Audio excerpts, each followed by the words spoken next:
Natasha, hi, welcome to the Female Startup Club podcast. Hello. Thank you so much for having me here, June. I'm so excited to chat with you today. I'm so excited too. I'm so excited. How's your day going? Where are you? What are you doing? I'm in the Upper West Side in New York City working. It's it's still early on a Tuesday, but really looking forward to enjoying the summer in New York post COVID. Everything is opening back up and it feels almost back to normal, which is amazing. The good vibes, good energy, I'm sure. For sure. I want to give our listeners a little bit of context because this episode is a little different from our usual programming where I interview CPG founders who have kind of going through that blueprint. And to give everyone that context, you and I met about a month ago, kind of by chance. I had a meeting with your husband for work, and he was like, "You need to meet my wife." And that's basically how that kind of like came about. We had lunch together, we got along, and you kind of just talked to me a little bit about what you're up to. And I was so inspired by you kind of deciding to take a stance on something within the company that you worked for and going after, you know, doing something about it. And I was so inspired. So I wanted you to come on the show, tell everyone what you're up to, and share that story with us, especially because I think for me, it serves as a really important reminder. And I wanted everyone listening to know this too, is that like if you realize a problem in the world or you realize something that doesn't make too much sense, you don't have to go out and start a business and do everything that way straight away. You can actually make change in your place of employment, and you can rally and fight and do interesting stuff with the support of your place of employment. So I'm very excited. I'm very excited to go back over your story. Where do you like to start kind of talking about your background and what you've been doing the past couple of years?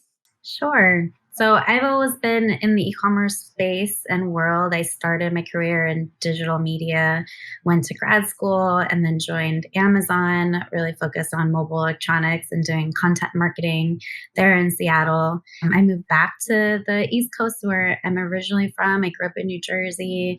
And so I moved back to work at Samsung doing product marketing, a little bit of a different side of the coin, working on the brand side and then working ironically with Amazon as my customer. And then I joined Boxed almost 7 years ago. It's been 7 years, which is insane. But it was just a small startup. I think I was number 24 or 25 within the company. And Box was only about a year old when I joined. And I initially started to really lead up our retention team and overall strategy. So focus on retention marketing through CRM strategies like email, SMS, and push. And then in true startup fashion, started doing kind of two full-time roles at the same time as profitability became more of a priority for the organization. I launched our CPG Brand Partnerships team, which I lead today. And so we work with over 60 of our CPG brand partners of products that we assort on our Boxed platform, like Pepsi and Coke, Unilever, P&G, Soapbox, etc. And so our goal is to increase their sales and exposure through marketing activations on the Box platform. Amazing. And for anyone outside of the US who might not know what Boxed specifically is, what's the kind of like one-liner tweet-sized pitch on Boxed? Sure. So we are the online version of your wholesale shopping club. And so we sell direct to consumer, bulk size items, anything that you would normally get at your wholesale club, but without the membership fees and with free shipping, freebies and perks and free samples. And so we really focus on, creating the best in class customer experience and user interface from an online e-commerce perspective. Very cool. And last time I was with you, or last time when I met you, rather, you were telling me about some really cool campaigns that you've worked on during your time kind of leading this particular team. Could you step us through some of your kind of highlights? Yeah, sure. So, we consider ourselves, we're a partnership team. And so we work very closely with our CPG partners in creating custom, creative, unique types of campaigns. One of them was box tops with General Mills, for example. Education is something that's very important for our organization. And so we worked very closely to create the first digital box tops campaign with General Mills. And so today, customers can come on the box platform, purchase items that are eligible for box tops, and then donate to their school of their choice in terms of box tops. And so we run campaigns where customers can earn up to 200 bonus box tops or $20 for their local school, which is pretty incredible through the first and only real digital integration with that program. This is a really stupid question, but what is a box top?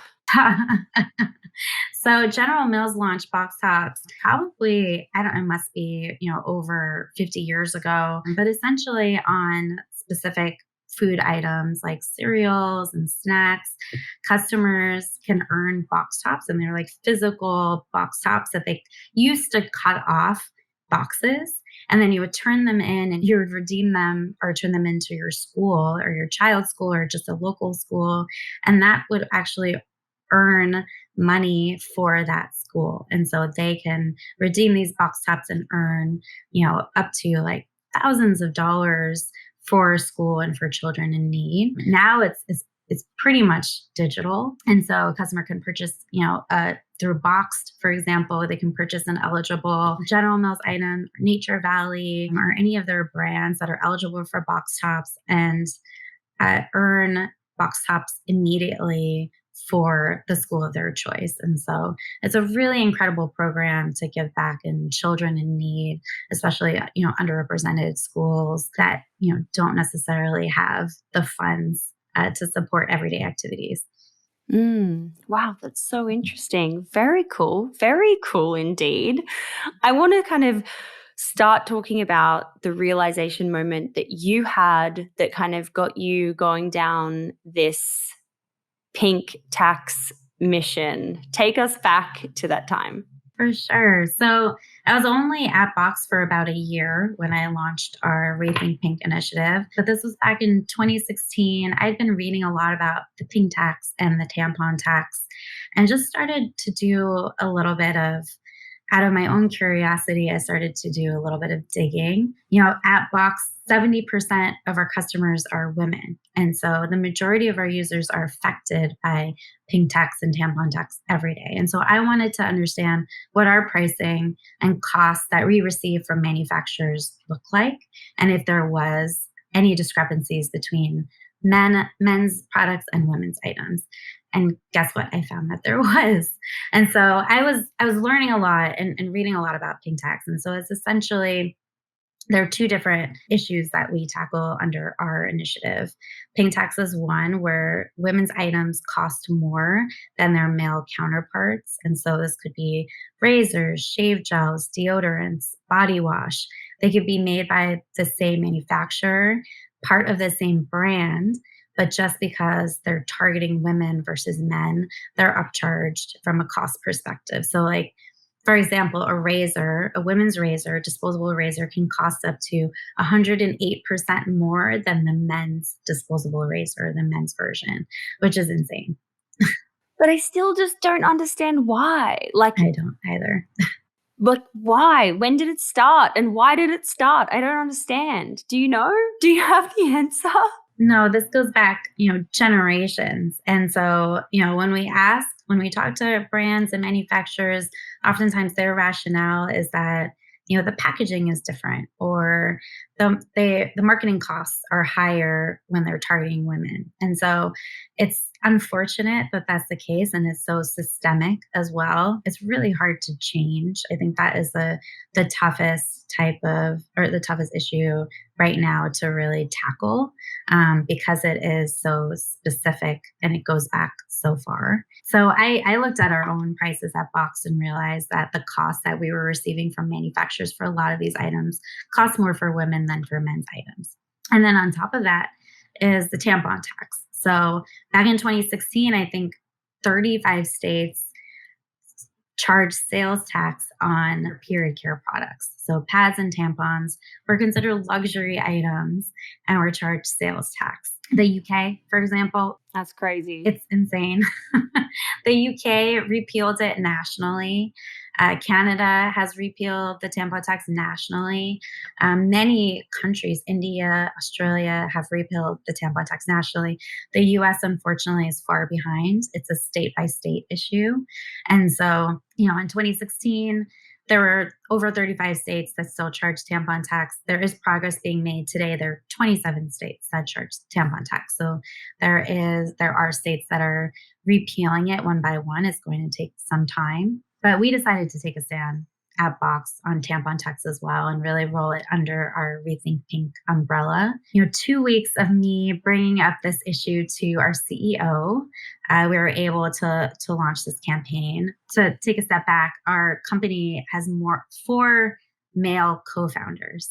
And so I essentially, if you ask our CEO, Che, he will say that I cornered him in the hallway and demanded to know what we were doing about the pink tax. But they were so incredibly supportive, and they understood who our customer base was, right? And this was an issue that we could genuinely take a stand on and really positively make an impact to our customers.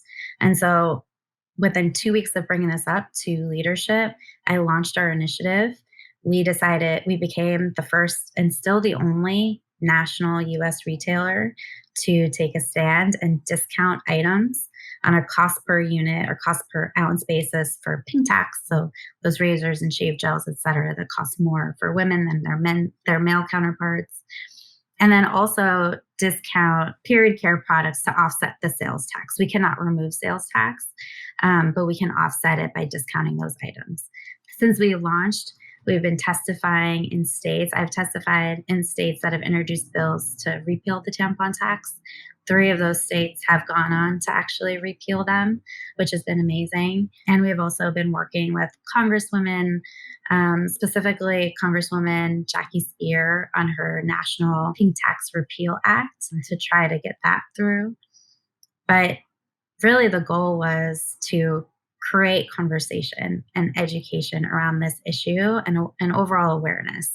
When I launched it, probably 1 out of 10 women that I spoke to within my network even knew that they had been paying sales tax on period care products the majority of their lives. It's not something that you really look at line by line. And so now I would say that has changed significantly through the work that Box has done and so many other brands that have taken a stand on this issue as well. Awareness is there, and that is really what is going to make real change overall.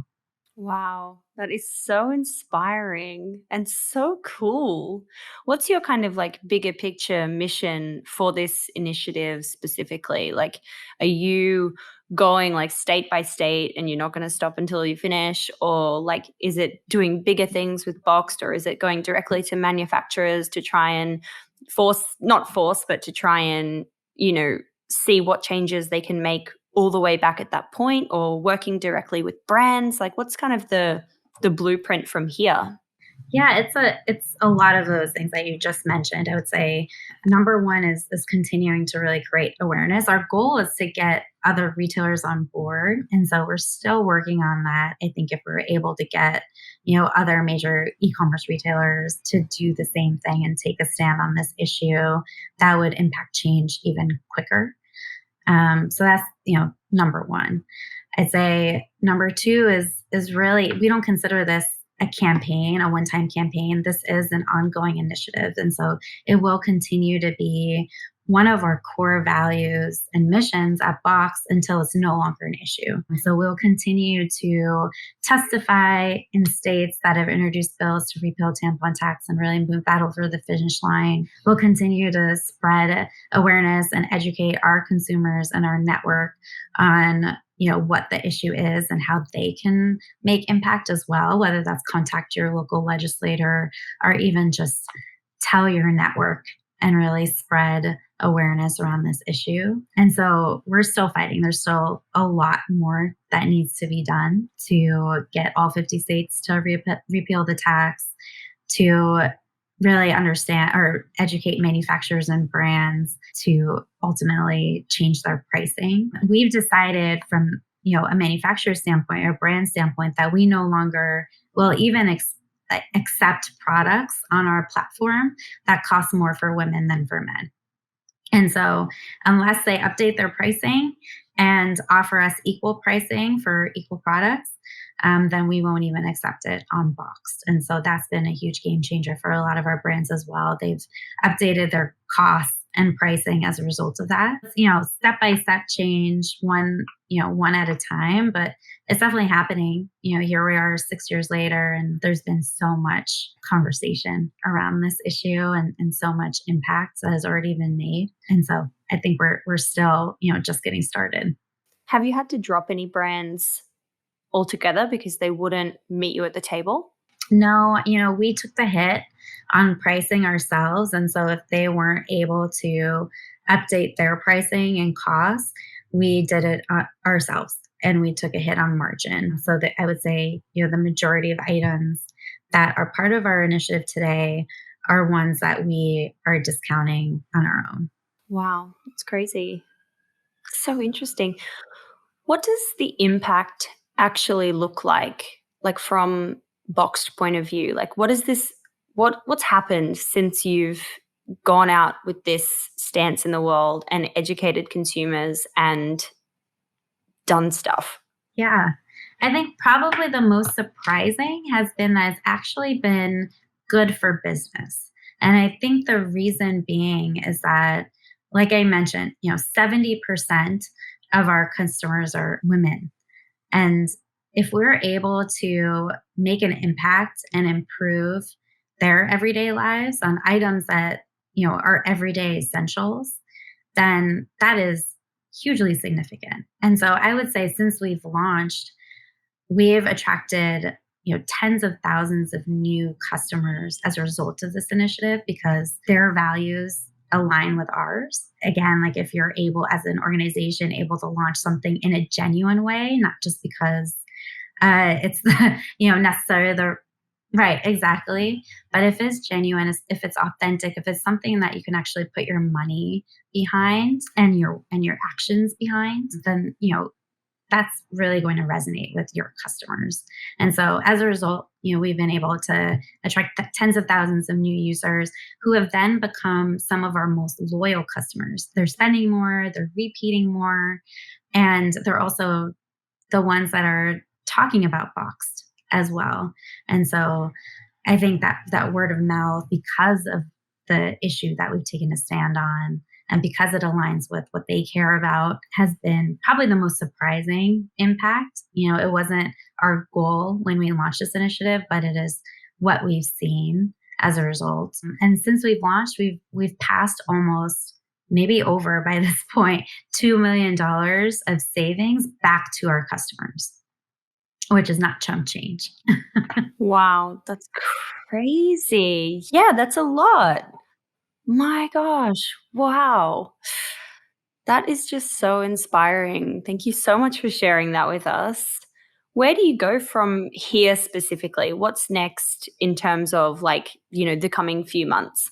Yeah, I think it's, continuing to work with local legislators in repealing the tampon tax, working with our brands and manufacturers to help us or help support us with some of the products that we carry today that, still have different costs or where we see, most of the majority of discrepancies, and also partnering with our partners. So we've created some really incredible partnerships with Seventh Generation and Unilever, for example. We've partnered with a nonprofit organization called Girls Helping Girls, period. It's just a mother and her two daughters that are donating period care products to underserved high schools across the country. And so we ran a campaign with them in Seventh Generation, and we were able to donate hundreds of thousands of period care products to that organization. And so I think any opportunity that there is to partner with our own brands that want to support us, as well as other organizations that have taken a stand on this, is such an incredible opportunity to continue this initiative and to keep it going and to continue to spread that awareness around it. If there's anyone listening right now who is like, this has lit a fire inside of me. Like, how can I help? What can I do?